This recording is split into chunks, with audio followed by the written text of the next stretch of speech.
Mga balita sa araw na ito ng Miyerkules.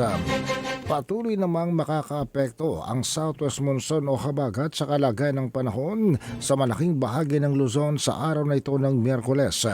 Samantalang ang Kabisayan at ang Mindanao ay magkakaroon na ng maaliwalas na kalagayan ng panahon ayon sa pinakahuling weather bulletin na inilabas ng Pag-asa. Sa 5 a.m. weather forecast kanina ng Pag-asa, sinabi nito na ang dating bagyong si Obet ang siyang magpapaigting ng Pag-asa kaya't magkakaroon ng mga pag-ulan sa ilang mga lugar sa isla ng Luzon. Ayon sa Pag-asa, inaasahan daw ang pabugso-bugsong malalakas na pag-ulan sa lalawigan ng Zambales. Samantalang sa Metro Manila, Ilocos Region, Cordillera Administrative Region, Cagayan Valley at sa malaking bahagi ng Central Luzon, Cavite, Batangas, Rizal, Occidental Mindoro ay makararanas ng maulap na papawirin at kalat na pagulan dulot pa rin ng habagat.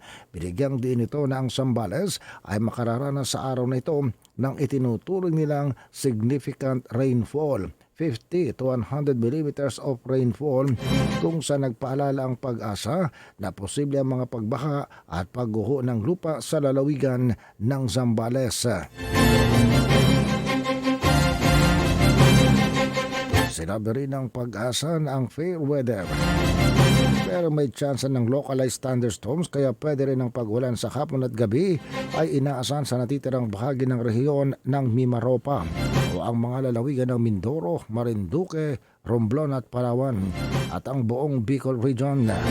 Ang Palawan at ang lalawigan ng Antique may kaulapan din sa kalangitan, kalat-kalat at pagulan, pagkulog at pagkidat sanhi naman ng habagat.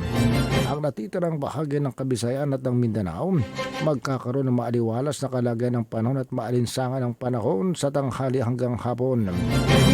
Samantala ang mga pagulan ay pwedeng maganap hapon o gabi. Samantala, wala namang tropical cyclones o anumang weather disturbances na namomonitor ang Pag-asa sa loob ng monitoring domain ng Pag-asa. Samantala, maalinsangan ang panahon sa Metro Manila, 27 to 31 degrees Celsius sa maghapong ito.